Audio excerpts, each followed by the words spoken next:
What? We are live and direct. This is a little bit late in the UK, 10 p.m., 3 p.m. Pacific time, live right now. It is March 27th, 2024, and we've got an amazing guest.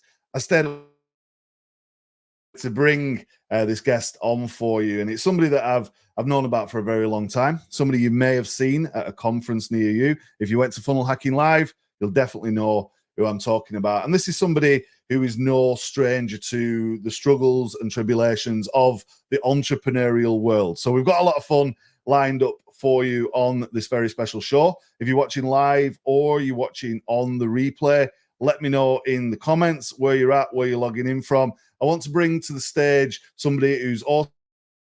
He's got so much, and we're going to get into entrepreneurial journey, business, money, and a whole host more. This is going to be awesome. And I bring to the stage none other than Mr. Brad Gibb. Brad, hey, buddy.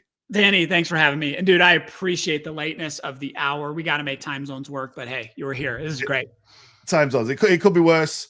It could be like in Australia. I don't even know what time it is. And the daylight change thing is just this time of year is chaos, right? But we've got a lot to cover. And I appreciate you being here. You're, like I said, no stranger to the journey, the tribulations, the struggles of being a business owner, an entrepreneur. And look, some folks know you, they see you, but some folks have been like, hey, who's this guy? Give us the 2-minute, the backstory. Where did this begin for you? And man. Yeah, you just kind of pull on the threads. I'll kind of quickly go through it. I actually never really envisioned myself being an entrepreneur. I grew up very entrepreneurial. I grew up on a farm, which is, I don't think you could be more entrepreneurial than baling wire and duct tape. And there's no manual to this. You just figure stuff out. But I fell into the got to get good grades and a college education and a good career and all that stuff.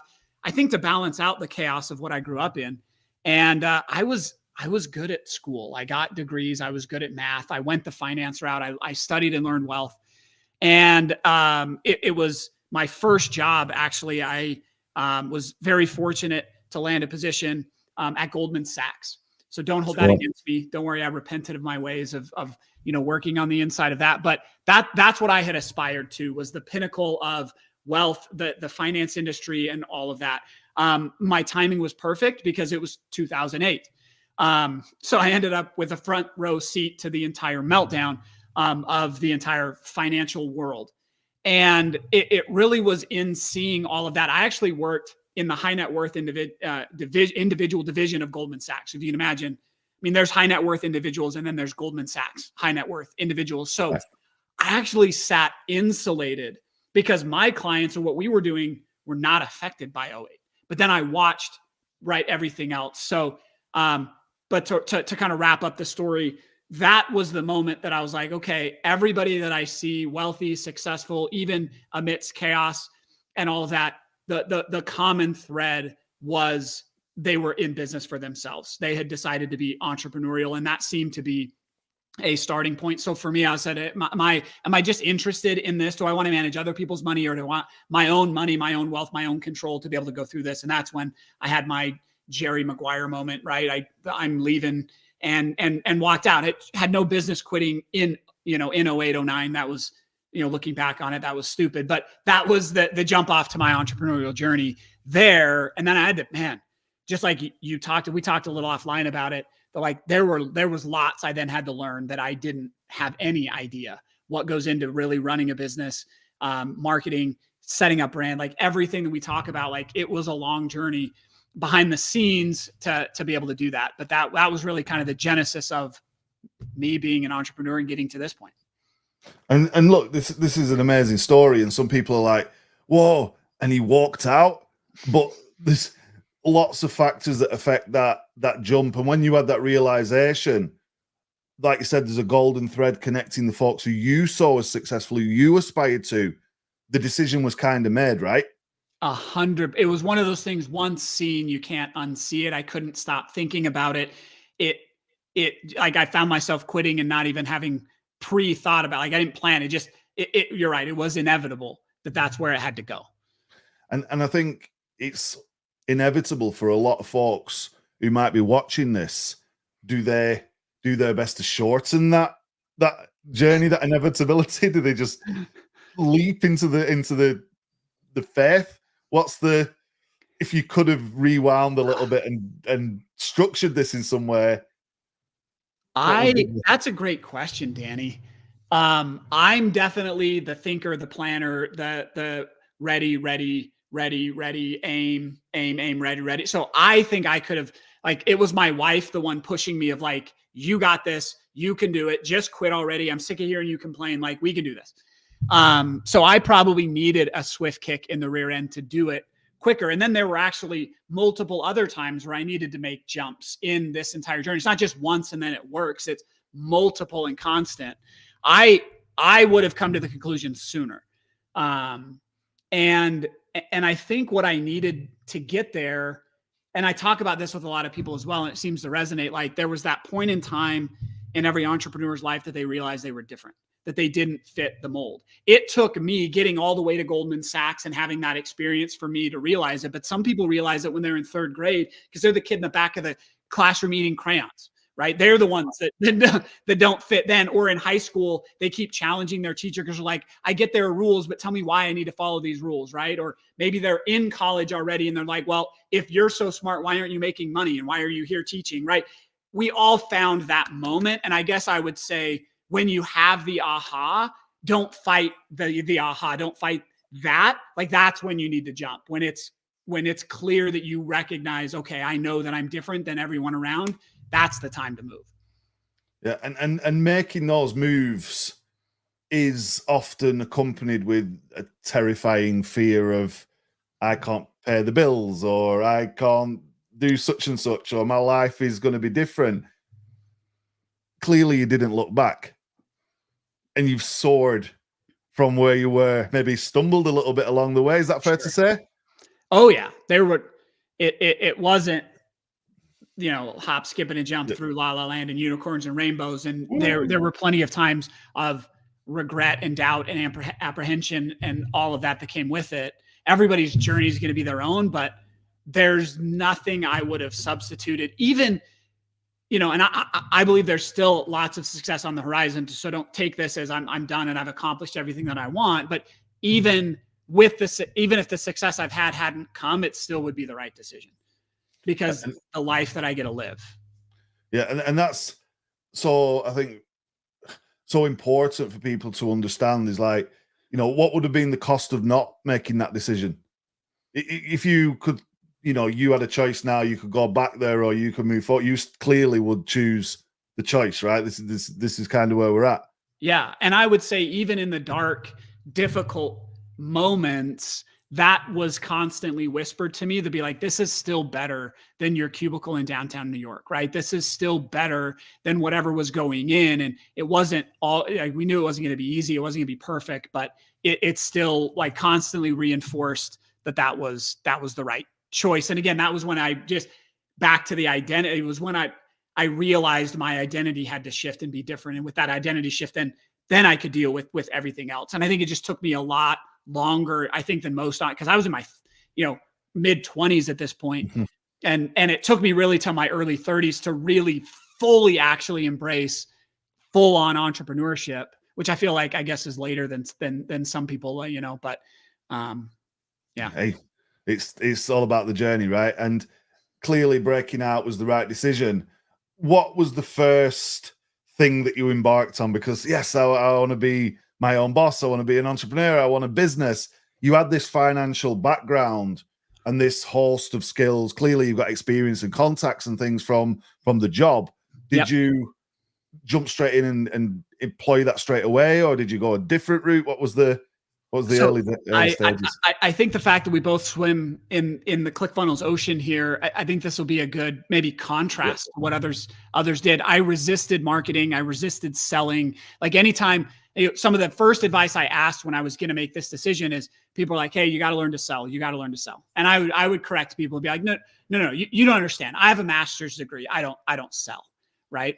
So I was the classic way over focused on product, way over focused on, well, my skill set will speak for itself and all of that. And honestly, that's why I languished and took as long to fully embrace it, is I didn't embrace the other side of business ownership. That is, you cannot do it without figuring out this skill set, which is sales and marketing. And I resisted that. So I did exactly what you said. I took contacts that I had and jumped off and essentially went into consulting first, saying I was doing this for Goldman Sachs. I can do it for you on the side. And we started, essentially, it really morphed into a CFO for hire consultancy, where we'd help companies get prepared to be audited and go public. So we worked with public accounting firms. We worked with the SEC. We worked with investors raising capital and all of that. We were kind of CFOs for that. So I went straight into that and just used contacts, used traditional word of mouth referral, and grew a client list that way. And that was kind of the first jump in of what I did on my own. And because you used contacts and you kind of kept it similar to what you've been doing, did you soon discover that maybe you'd gone from maybe the frying pan to the fire and it wasn't quite what you wanted, or was it? So funny you say that. It took me a couple of years to realize that. But when I realized that, so the industry I was in was very deadline dependent. If we didn't meet deadlines, then companies didn't file, and then they couldn't go public, and people lost tens of millions or hundreds of millions of dollars, right? So that was out of the frying pan in the fire, because I was just me doing it. So I was the one at 2 a.m. signing things and making sure the deadlines were met. And it was one of those, early mornings, late nights, whichever side of the clock you're on. And I sat there and like signed the audit report, sat back and thought for a minute. I was like, man, it's been a week since I've seen my kids, because I'm up out the door before they're awake and in bed before they're, when they're asleep. And I was like, that sucks. And I was like, it's been 3 days since I've even seen my wife, because the last 3 days I was under it so much. Right. And just sat there and was like, this isn't sustainable. This isn't scalable. Something's got to be different than this. So from employee to solopreneur was out of the fire, out of the pan into the fire.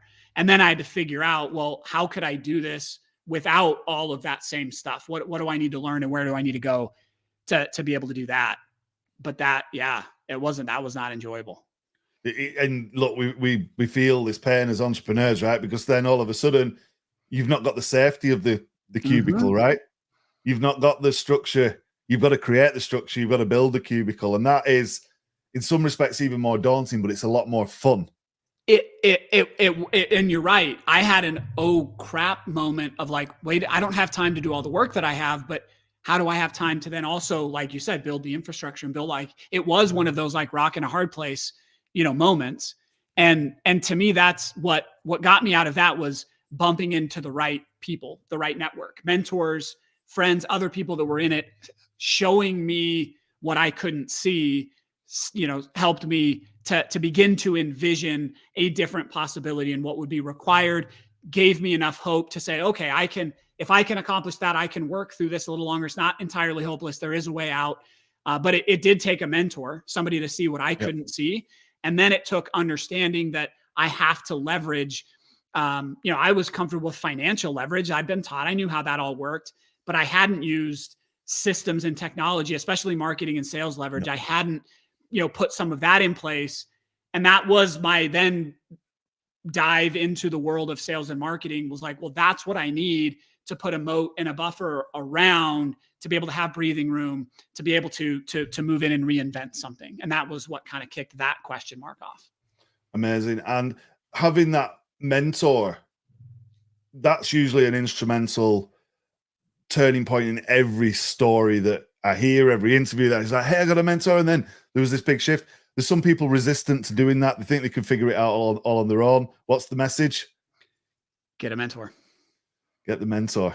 And they're out there, right? They're out there in abundance, but you've got to pick the right one. Talk to us a little bit about that relationship and some of the lessons you learned real quick. Yeah. So this is where, all entrepreneurs' journeys are, one common thread amongst them that none of us probably want to mention, because we want to say we did it all ourselves and we were great. Luck plays a huge role in it, right? Now, we got to be prepared for luck. We got to take advantage of the opportunity when it's there. It's not just luck, but I'll say I lucked out on my mentor. he's a common mentor of ours. I stumbled into some thing I thought was a marketing event. I was dressed totally wrong. I was dressed like an accountant. I had a button-up shirt and slacks on, but showed up to this thing called Funnel Hacking Live way back in Las Vegas. And you know, it was the only time Russell had pitched his inner circle from stage, because after that it filled up and it turned to what it is now. So that's where it was lucky, was I didn't belong in that room. I had no experience. I'd never done anything online, nothing. But I was wanting something different. A friend handed me a book and said, you ought to go to this. And I could see the possibility. And he said one thing from stage that stuck with me and actually got me to write the biggest check I'd ever written in my life to that point, where he said, I'm not going to teach you strategy and technique. Those are all my books. They're all on videos. You learn all of that. But he's like, I'm going to collapse a decade worth of time into a year in this program.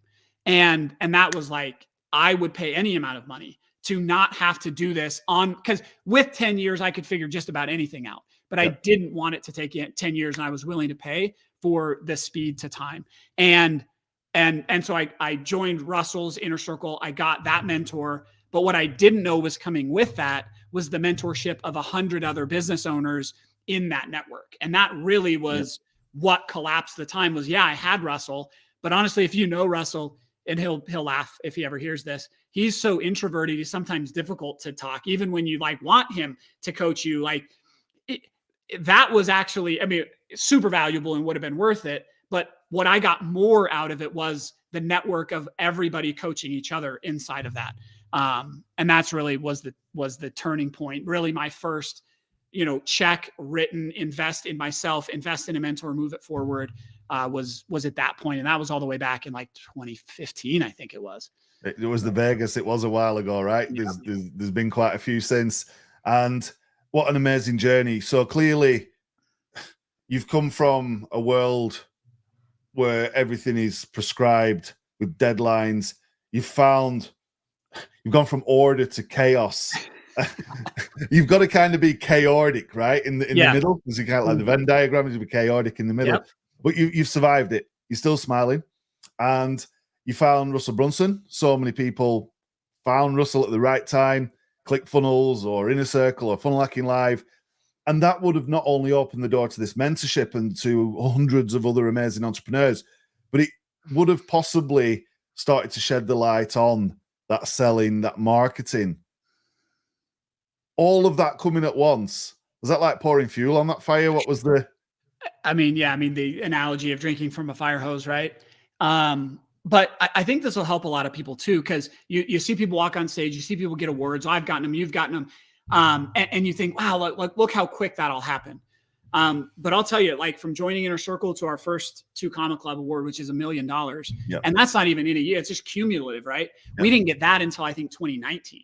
So there was a long time of, I would come to meetings with nothing. We weren't running ads. We were generating nothing online, but I was just reworking my messaging. I was reworking my trainings. I was actually creating for the very first time any digital content. I never had that before and had to work through getting comfortable online and putting all this stuff behind the scenes together.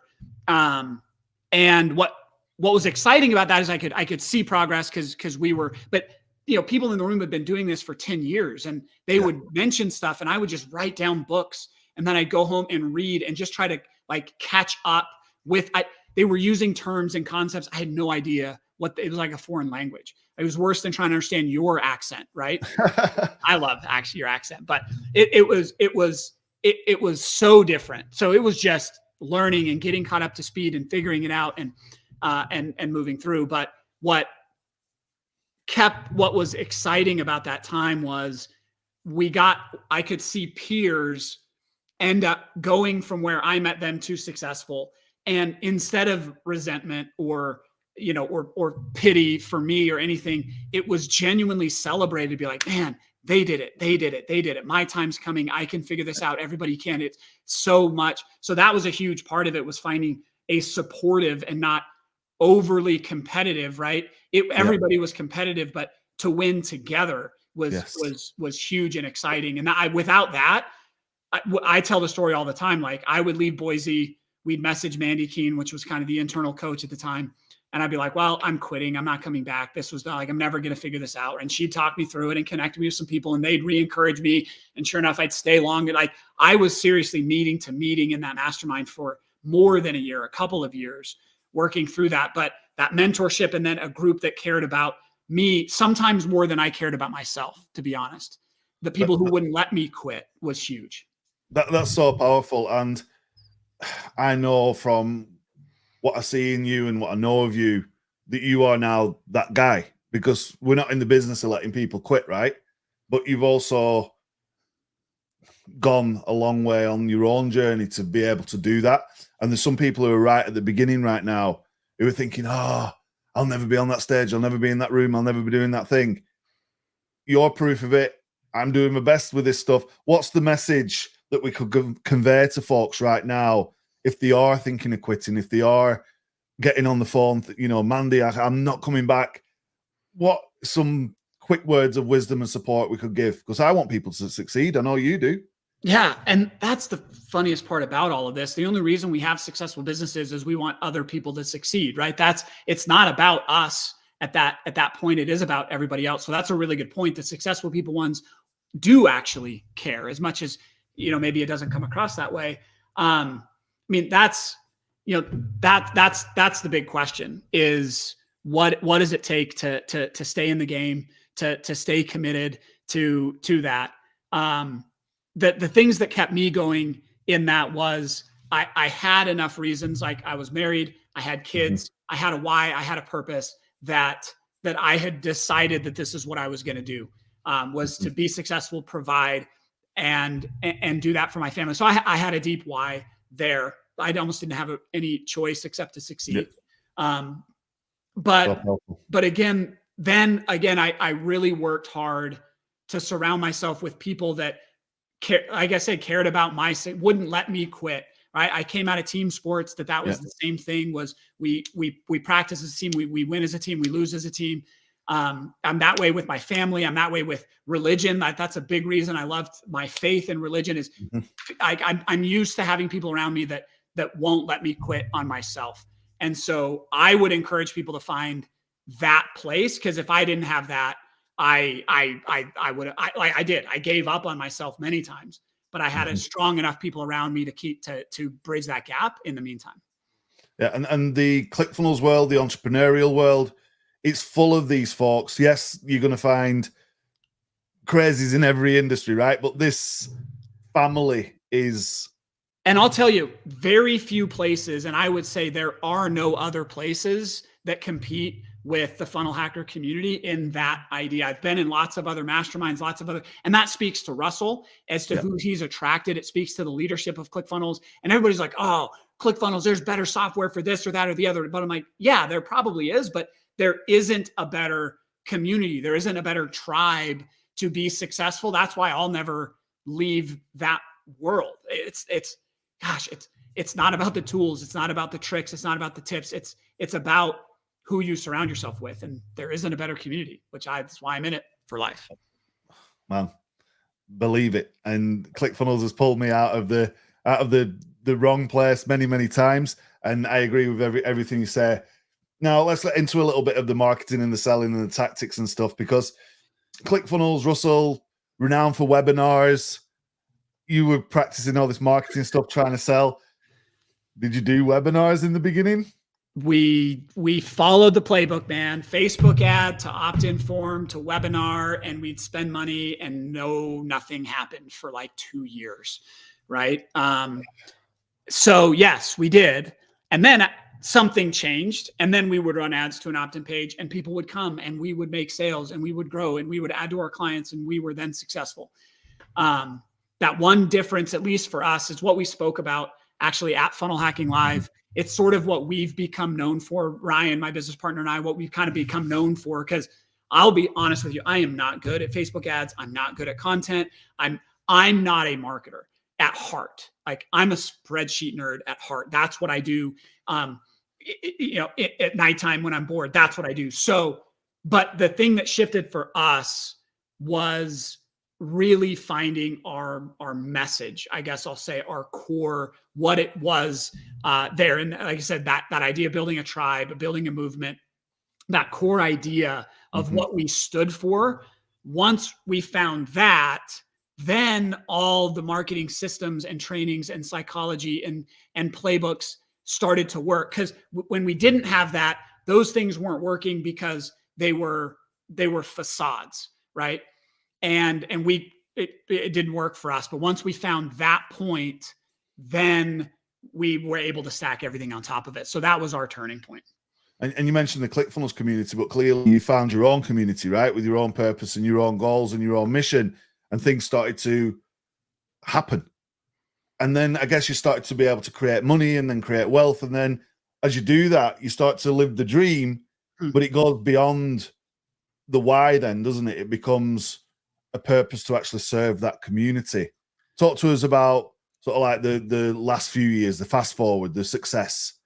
And I want to hit on something you said there, that like, until we really tapped into our purpose, our why, who we stood for, who our community was going to be, then our product didn't make sense until that, because it was just any other product. It was just and again, that's that, the mistake I made coming out of Wall Street was, well, it's all about the products. All clients wanted the products, and nobody wants a product. Nobody wants a hammer. They want a picture hung, or they want a roof put on. They want the ultimate outcome of that. And so we connected into our people, the outcome that we can stand for, our uniqueness, getting that all done. Then reverse engineering the product became so much that was the missing part for us, is we had become overly focused on product and not enough on true lasting result. So what was the question? Was that answering the question, or what did you want me to? You're answering the question. Okay. And I think moving from there and realizing that you can do it, but the product isn't the core of it. It's actually the people and what you stand for. That has then led into that success. And that, I guess, has enabled you to do more and help more people, right? Well, that's why businesses exist. Yes, they make money. Yes, they do those things. But they're there to improve the life of somebody else, to serve, provide value, create value, right? We staunchly believe that dollars follow value that we're able to create. And the bigger of an organization, like, then it became almost obligatory for me. It was almost in direct contrast to being trapped in my old job of deadlines, right? Versus I feel almost equally trapped in my business right now. Like, I can't not do this anymore because too many people rely on me. But that is a motivation, right? It's exciting to have that. Like, heavy is the head that wears the crown. Either direction, right? We're either dealing with the dark, negative, heavy side of business, or we have the responsibility that people rely on us and care about us and need us to be successful. But man, when it comes to having meaning and purpose, right? That's what, the meaning that my marriage brings to me is there's another person counting on me. The meaning that my kids bring to me is there's other people counting on me and I have to deliver. Now I also get to have that every single day in business, that, man, there's people counting on me. I'm making a difference. We're out to change lives. Like, that fuel, like, that's the exciting part about growing a movement, having a successful business and achieving all of that, is that it just is a continual upward spiral of impact and motivation and momentum, and doors that can be opened in ways that because now I'm changing the lives of all these people, but also my employees as we build a business around this, the partners that I get to align with, it never ends. It's just constant impact, which I think that's what I'm now addicted to. Clearly the energy is like, wow, coming out. And it's super exciting. And the ability to change lives. I don't know any successful business that doesn't have a positive impact on folks' lives. It should. Hopefully it does. I'm sure there are some somewhere, but I don't associate with them, right? So it's all about empowerment. It's all about changing people's lives. And you've got some interesting, amazing things happening right now. And actually tomorrow, you've got an amazing webinar and you're delivering what you do best. Talk to us a little bit about what's going on and what folks can expect if they decide to join you. Well, Danny, this is what I'm excited, why I'm honored that you kind of put me on here as well. I love talking about the journey. So if nothing else, I want people to get away like, hey, I sucked at it. I was terrible at it. I thought I was going to quit. So if you've ever done that, hey, we're in good company, right? and we can all figure this out. I love that message, I think, more than anything. The other side of that message that I'm excited about, that really we need to do justice on a webinar where we can go through this, is the part of success that doesn't get talked about that much. Is there's the other side of success. People think that, I'm in the money and wealth space, and the biggest lie in all of money is that as soon as I make X number of dollars, all of my problems will go away. Yeah. Right? Danny, do you remember, what was your first goal of, if I could make this amount of money, that would make all my dreams come true? How much was that the very first time? I think I needed to pay the rent. Dude. Right? So it was if I could just get $1,000 to pay this rent, I'll be safe. And my problems will go away. And then when you got that $1,000, Danny, did all your problems magically disappear and go away? No, you seem to inherit new problems, right? Yep. Whatever rapper said it, right? More money, more problems, right? It just that, and that's the biggest lie, because again, if there's another side to the coin of money, we as the entrepreneur world don't realize what a gift it is, what a superpower it is to be able to make money. Right? Most people in the world, in the W-2 9-to-5 world, wake up on January 1st knowing exactly how much money will hit their bank account over the next 12 months. Yes. And a lot of people like that. That security is a blanket. But you had the same look. Anybody that's wired as an entrepreneur is like, are you kidding me? I couldn't dream of a world. That would be the worst, version of a world. But they don't know what it is to make money. They just earn money. Making money is a superpower. But what I didn't realize, because I came from the world of wealth, is there's two skill sets inside of the game of money. There's make money, but then keeping that money and growing that money is a totally separate skill set. The assumption is once I know how to make it, then all the other problems with money will then automatically, miraculously be solved. But in fact, it's a completely different skill set that has to be learned and understood and figured out. And as entrepreneurs, we're not born with it. We're not taught it in school. And in fact, it's more difficult for us as entrepreneurs to keep and grow money, because we're dealing with this business and the risks and decisions that have to be made there. And the rest of the world of wealth has left you behind, because they're focusing on the 9-to-5, W-2, that all wealth fits into that category, and we're left alone.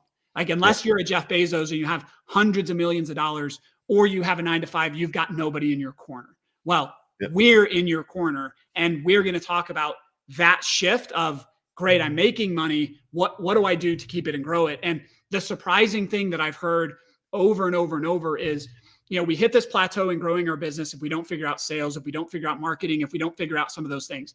Well, there's another ceiling that entrepreneurs hit, that if we don't know what to do with our money, we will subconsciously self-sabotage ourselves into not making that problem a reality, which is having more money than we know what to do with.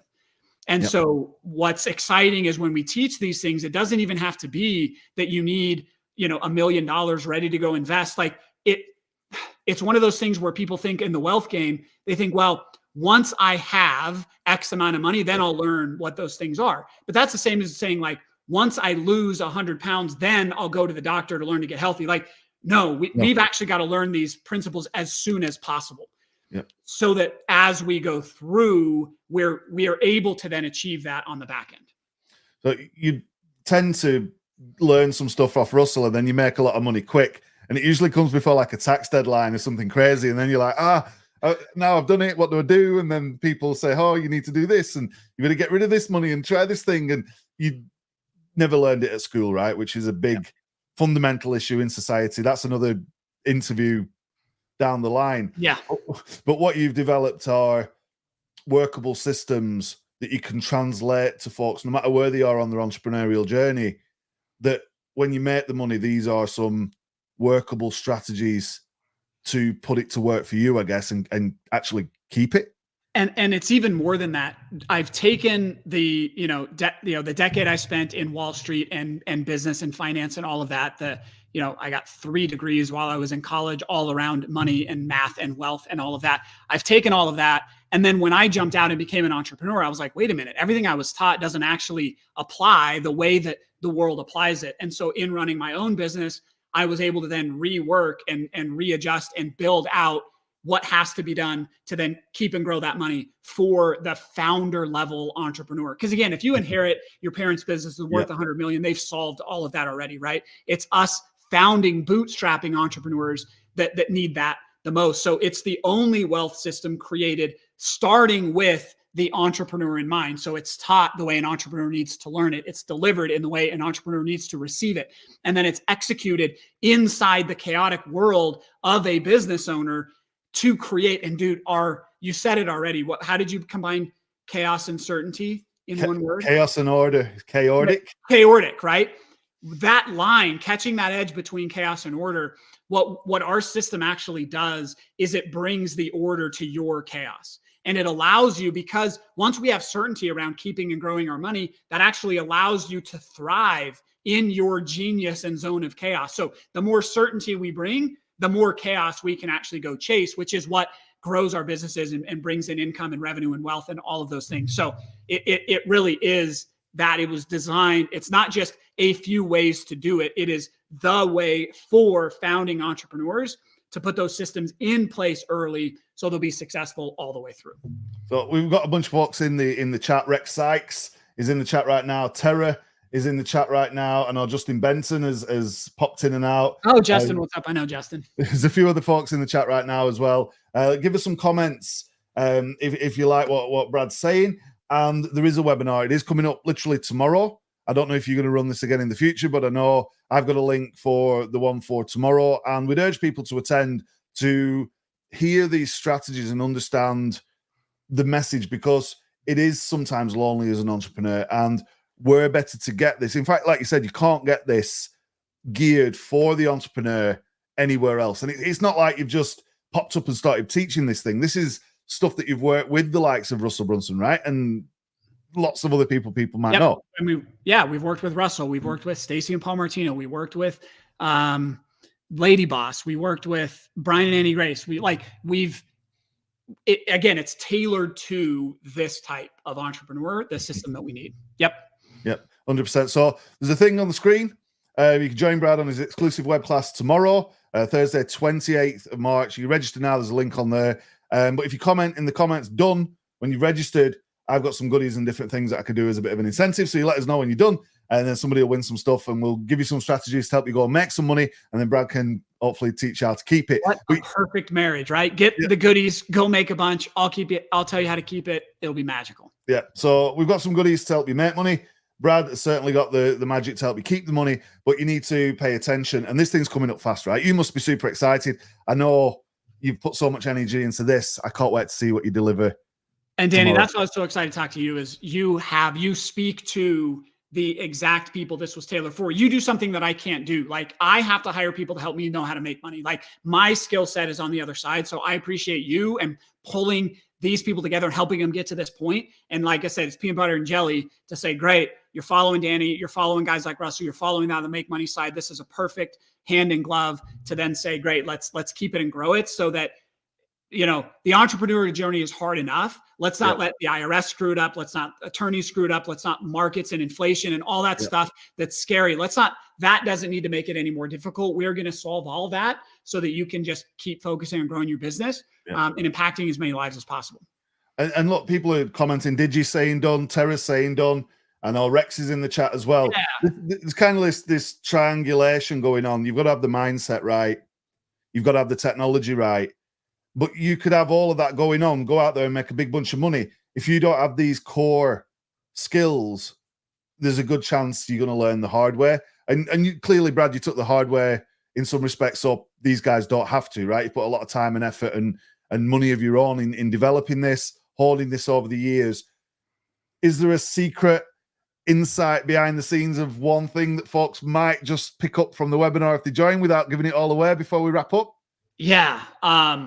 There'll be a concept. So the biggest pain point I think people have is around taxes, right? They're like, why is this so complex? Why don't I understand it? Well, the reason you don't understand is you don't speak accountant, and accountants don't speak English. And so you guys can't communicate. So there's going to be one part in there where I finally break down so simply exactly what has to be done and why you're not able to get the tax savings. And then there's going to be a couple of bonuses that are included for all attendees that come in, of a couple of resources to where my goal is that this time is worth it. Like, the webinar is free, and I want it to, but it's not free because they're going to spend time. And so the tools that we put together, it's 5 steps to save 5 figures in taxes. It really is that simple. There's 1, 2, 3, 4, 5 steps clearly followed. 5 figures in tax savings will be part of that webinar, and there'll be some giveaways around that, so that I make sure that your time is valued, whether or not you're a good fit to actually work with us. Because obviously all webinars sell things, or else what's the point? But it'll be valuable for everybody that comes in, because they'll finally have clarity around something that's eluded them forever, and they'll see just how simple and empowering it can be to learn these principles. Amazing. And the transparency, excellent. You know, you've been doing this for a long time. You've helped so many people. And look, do people want to pay him? I don't know if you wake up in the morning going, hey, I can't wait to pay more tax, or be confused with the accountant, or spend it. It's just the same as, you know, I can't wait to be confused building all of this technical stuff. You get the expert, you get the mentor, you get the guidance, you get it done, and then you move forward. Dude, we said 20 minutes. We've been on double that. I appreciate you so much, your time. We've had a lot of fun. Let us know in the comments you've had a lot of fun. And if you're watching on the replay, we appreciate you. Don't forget, there is a deadline for the webinar. Brad, been amazing. Any final words to wrap this up before we go? Danny, I just want to say thank you to you to put me in front of your audience. Like I said, you've worked hard to add value to these people enough that they come on, they trust you. I don't take that lightly. So it's going to be an amazing time tomorrow. If you miss it, Danny, you're going to send out the replay, so it's not lost forever. We will do this over time. We'll do it again with Danny. I'm not confident it's going to be successful, but I just want to say thanks to you, because I don't take it lightly that these are your people. This is your tribe. This is your reputation. And we're going to take that seriously, and we're going to have loads of fun tomorrow. So can't wait to see everybody there. It's going to be amazing. Rex says thank you. Terry says thank you. Digi says thank you. There's people on YouTube as well, and in some of the groups. I've got lots and lots of comments in the StreamYard as well. We'll go back and check them. If we've missed you, apologies, but don't miss the webinar. Don't miss Brad. Keep your eyes out. Buddy, amazing. Thank you so much for everything. And we'll see you tomorrow. All the details are below. But for now, we're out of here. We're gone. Thanks so much.